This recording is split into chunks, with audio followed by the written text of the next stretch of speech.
Hello everyone, welcome to a online solution. अस्सलाम वालेकुम। कैसे आप सभी? उम्मीद करता हूँ कि बेहतर होंगे आप।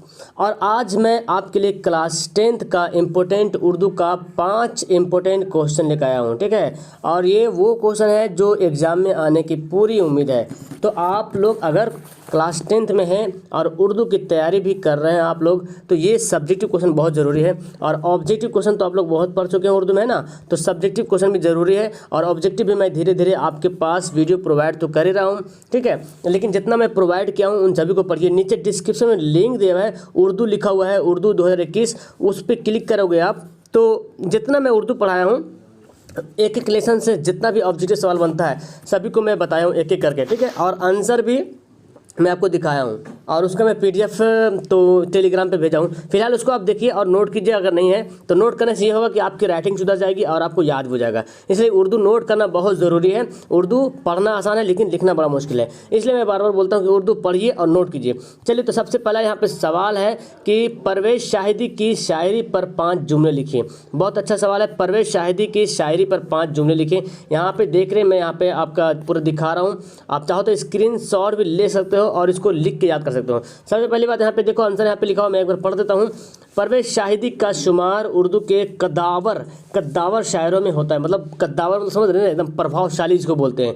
परवेज़ शाहिदी का शुमार मतलब विख्यात, शुमार बोलते हैं ना जिसको फेमस जो बोलते हैं, उनका शुमार, उनका नाम उर्दू के कद्दावर शायरों में होता है। शाद अजीम आबादी के बाद अजीमाबाद के दूसरे शायर परवेज़ शाहिदी है। इससे मतलब ये पता चल रहा है कि शाद अजीम आबादी जो है सबसे पहला कद्दावर शायरी है। और ये कहाँ के? अजीमाबाद के हैं। और अजीमाबाद के शाद अजीम आबादी भी है और परवेज़ शाहिदी है। तो ये इससे मतलब पता चल रहा है कि शाद अजीम आबादी के बाद अजीमाबाद के दूसरे शायर परवेज़ शाहिदी है। ठीक है, समझ में आया? जिन्होंने उर्दू शायरी में बिहार का नाम रोशन किया, जिन्होंने उर्दू शायरी में बिहार का नाम जो है रोशन किया है।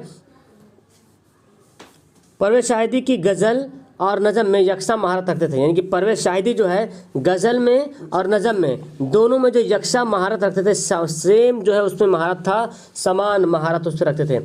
उनको शेर व अदब का ज़ोक़ खुदादाद था, मतलब बहुत उसको शौक़ था उसमें। उन्होंने पहला शेर 8 साल की उम्र में कहा। वाह! यानी कि परवेज़ शाहिदी ने सबसे पहले जो शेर कहा था वो कितनी उम्र था उनकी उम्र जो थी उस टाइम 8 साल, मात्र 8 ईयर था। सोचने वाली बात है। और शुरू में शुरू में जो है तखल्लुस जो इकराम रखते थे।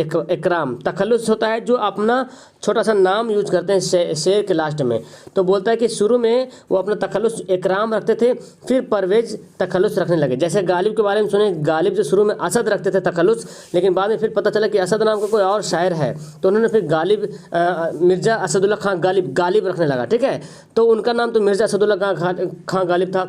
लेकिन यहाँ पे बोल रहा है कि परवेज़ शाहिदी सबसे पहले इकराम जो है तखल्लुस रखते थे, फिर बाद में जो है परवेज़ तखल्लुस कर लिए। ठीक है, तो इस तरह से ये आपका सवाल, इंपॉर्टेंट सवाल, कम से कम मेरे ख्याल से ये 3 नंबर वाला सवाल है। और इस सवाल को पढ़ना बहुत लाजमी है। आप पढ़ कर समझना, कुछ हार्ड इसमें नहीं है। मेरे ख्याल से 2-3 बार इसको पढ़ोगे और समझ के पढ़ोगे तो आपको याद हो जाएगा। कोई ज़रूरी नहीं कि जैसे मैं लिखा हूँ, जो सेंटेंस लिखा वही सेंटेंस होना जरूरी है। बात वही होना चाहिए, बस बात वही होना चाहिए। बाकी आप अपने ज़बान में भी लिख सकते हैं जितना अच्छे से अच्छे। ठीक है, तो यहाँ पर एक सवाल क्लियर हो गया। चलो, सेकेंड सवाल आपको यहाँ पर देखो दिख रहा है और नीचे आंसर भी दिख रहा है। कंप्यूटर से हमें क्या नुकसान होता है? कंप्यूटर से हमें क्या नुकसान है? बहुत अच्छा सवाल है और इसका जवाब देखो।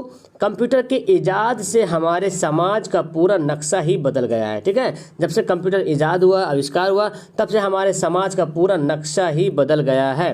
कंप्यूटर के मुख्तलिफ प्रोग्रामों को देखने के लिए हम कदर मसरूफ़ हो गए। मतलब इस कदर मसरूफ़ हो, कंप्यूटर के जो प्रोग्राम है, जितने सारे काम हो रहा, फिल्में बन रहा है, ये जो बहुत सारे जो काम हो रहा, उन सभी जो कंप्यूटर के मुख्तलिफ प्रोग्रामों को देखने के लिए हम इस कदर मसरूफ़ हो गए हैं कि हमें वक्त का भी पता नहीं चलता है। ठीक है, पता नहीं चलता है कि अभी वक्त शाम हुई है कि रात गुजर गई कि सुबह हो गई। यानी कि कंप्यूटर से इतना मतलब प्रॉब्लम हो रहा है, इतना सारा नुकसान हो रहा है कि वक्त की कदर जो है हम लोग भूल गए हैं और पता नहीं चला कि अभी सुबह हो है कि शाम है। इस तरह से उसमें खो गए हैं। फिर बोलता है नतीजा ये हुआ कि जहाँ एक तरफ कंप्यूटर के बुराए असरात हमारे सेहत और समाजी कदरों पर पड़ रहा है, यानी कि कंप्यूटर से हमारे सेहत पर भी असर पड़ रहा है ना, जब कंप्यूटर को जब देख रहे हैं तो उससे आँख का भी प्रॉब्लम हो रहा, और समाज में भी, समाज के कदर से भी प्रॉब्लम हो रहा, समाज का कदर जो होना चाहिए जिस तरह से वो नहीं हो पा रहा।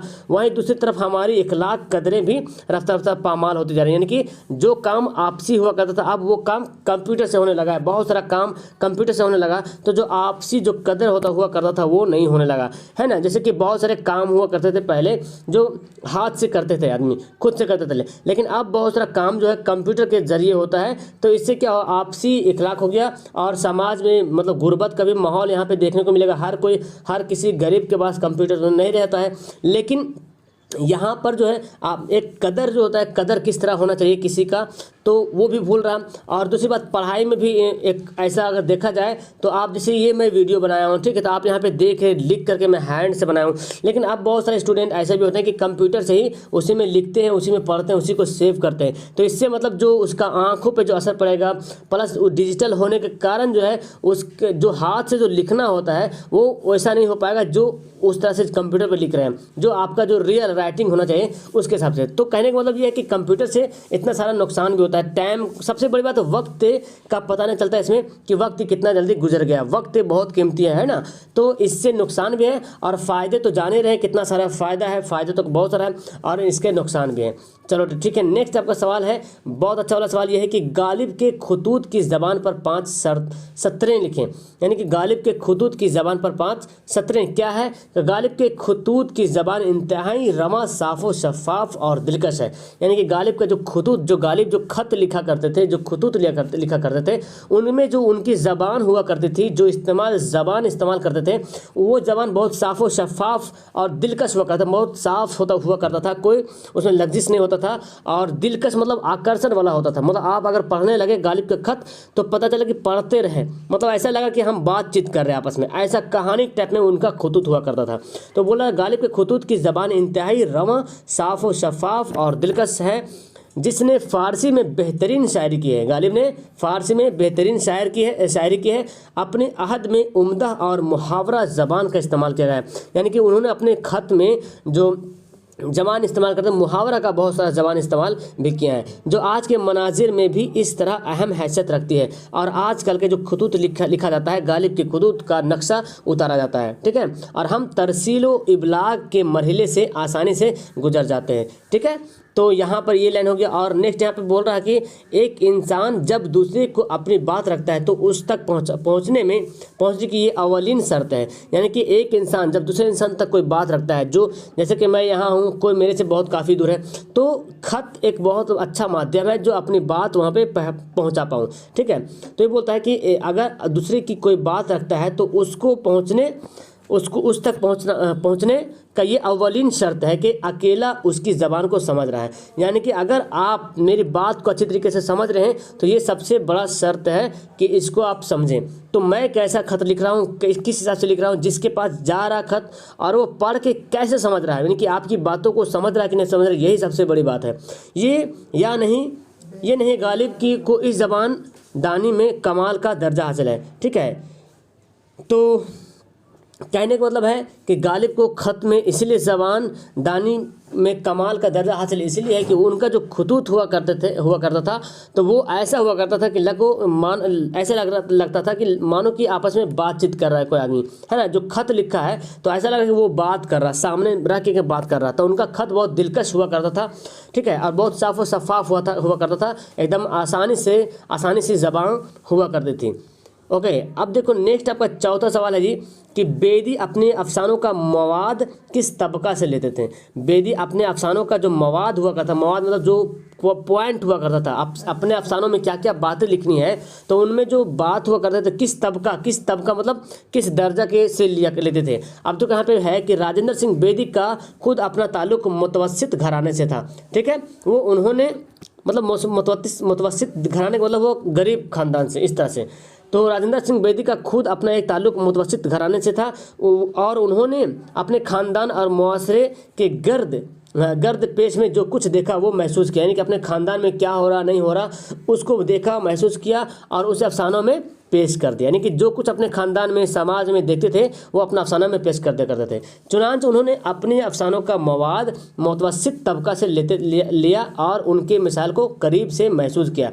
यानी कि अपना जो मवाद जो लिया करता था, जो अपना बातें जो लिखा करता था अफसानों में, वो मुतवस्सित तबका से लिया करते थे और उनके मसाइल को करीब से महसूस करके उससे खुद मुतासिर भी हुए। यानी कि उनका जो मसाइल है, क्या मसला होता था, क्या प्रॉब्लम होता था, उनको करीब से महसूस करने की कोशिश करते थे और उससे खुद भी मुतासिर हुए और उन्हें मसाइल को अपने अफसानों में पेश किया। और जो मसाइल हुआ करता था मुतवस्सित तबका, यानी कि जो मिडिल क्लास जिसको बोलते हैं या तो गरीब पुअर फैमिली बोलते हैं, उनमें उनके बारे में जानकारी लेना, हासिल करना, उनके मतलब उनके पास क्या समस्याएं हो रही, क्या मसाइल पैदा हो रहा, उनको करीब से जानना, महसूस करना और उन्हीं सभी बातों को अपने अफसाना में पेश करना, ये राजेंद्र सिंह बेदी का मतलब जो अफसाना हुआ करता था इसी पे मतलब मबनी हुआ करता था। ठीक है, चलो नेक्स्ट 5 नंबर सवाल देख लो। लास्ट सवाल ये है, अदब की पहचान के हवाले से अदब की मुख्तसर तारीफ़ कीजिए। यानी कि अदब की पहचान आपको पता है कि आपकी किताब में अदब की पहचान लिखा हुआ है, तो अदब की पहचान के हवाले से मुख्तसर तारीफ़ बताने की क्या है, तारीफ़ मतलब परिभाषा बताना है। सवाल जवाब यहाँ पे देखो कि हम अदब की पहचान किस तरह करें, एक फ़न का नमूना पेश करता है। यानी कि हम अदब किसको कैसे अदब करना चाहिए, तो अदब की पहचान क्या होनी चाहिए, ये एक फ़न का नमूना होना चाहिए, आप में एक कला होना चाहिए।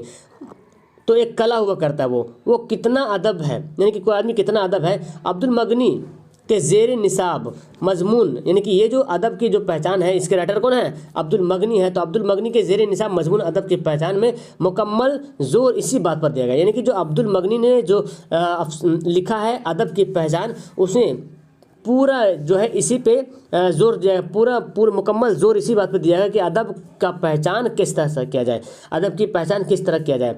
हर तहरीर अदबी नहीं होती और हर अदब का मेयारी होना भी लाजमी नहीं। यानी कि हर तहरीर अदबी नहीं होती और हर अदब का मेयारी होना लाजमी नहीं है। एक लाजमी है, एक फ़नकार अपना जवाबदेही निगारस पेश करता है, वो फ़नी नमूने जिसको पढ़ के हमारे अंदर सुरूर व इंसबात की कैफियत पैदा हो। यानी कि एक ऐसा लिखना, ऐसा बातें बताना जिनको पढ़ने के बाद हमारे अंदर जो एक सुरूर पैदा हो, कैफियत पैदा हो, जो कि हम दूसरे को अदब कर पाएँ या किसी चीज़ किसी भी मामले में हो जिसमें अदब की जब बात आए तो हम वैसा कर पाएँ और हम इससे आसूदगी महसूस करें और तमाम निगार साथ अदब में शामिल होती है। तो जितना यहाँ पे देखा जा रहा, तो इनके बारे में बताया जा रहा कि ये अब्दुल मगनी जो है अदब की पहचान के बारे में आपको यहाँ पे बताया जा रहा था। तो अब्दुल मगनी ने जो अदब की पहचान लिखे हैं वो अपने पूरे मजमून में अदब की पहचान के बारे में ज़्यादा बातें बोली हैं और लोगों को समझाने की कोशिश की कि अदब की पहचान किस तरह होनी चाहिए। ठीक है, तो यही इसका शॉर्ट यहाँ पर था और ये 5 नंबर का सवाल तो नहीं है, ये 3 नंबर का सवाल है। ठीक है, तो इनको भी पढ़िए और पढ़ने के बाद अपने कॉपी पर नोट कीजिए। ठीक है, जहाँ तक समझता हूँ कि आपको ये समझ में आया होगा। देखिए, और सब्जेक्टिव सवाल ऐसा है कि इसको समझ के पढ़ना पड़ेगा और पढ़ने के बाद इसको नोट कीजिए और लिख कर याद कीजिए। लिख कर याद करेंगे तो आपको बहुत अच्छे तरीके से याद होगा। ठीक है, बहुत बार मैं कह रहा हूँ कि लिख करके याद करेंगे, बहुत फ़ायदा होगा। ओके, तो मैं जहाँ तक समझता हूँ कि आपको बहुत अच्छे तरीके से समझ में आ गया होगा। ठीक है, तो अच्छी लगी वीडियो तो लाइक कर देना, पहली बार आए तो चैनल को सब्सक्राइब जरूर कीजिएगा। और ठीक है, अगर आपको ये PDF पाना चाहते हैं तो सबसे पहले आप टेलीग्राम ग्रुप डाउनलोड कीजिए, टेलीग्राम, और वहाँ पे सर्च कीजिए AA online solution 2021, AA online solution 2021 search कीजिए, या तो फिर AA ऑनलाइन सोल्यूशन PDF, जी 2 ग्रुप बना हुआ है। AA ऑनलाइन सोल्यूशन PDF भी है और AA ऑनलाइन सोल्यूशन 2021 है। इसमें ग्रुप में ज्वाइन हो जाइए और मेरे से पर्सनली वहाँ से मैसेज कीजिए। एक उर्दू में ग्रुप बनाया है, उसमें आपको ऐड कर दूंगा। ठीक है, उसमें से आपको बहुत बेनिफिट होगा। ठीक है, तो चलो मिलता हूँ मैं आपको नेक्स्ट वीडियो में। That's all, thank you everyone, have a nice day.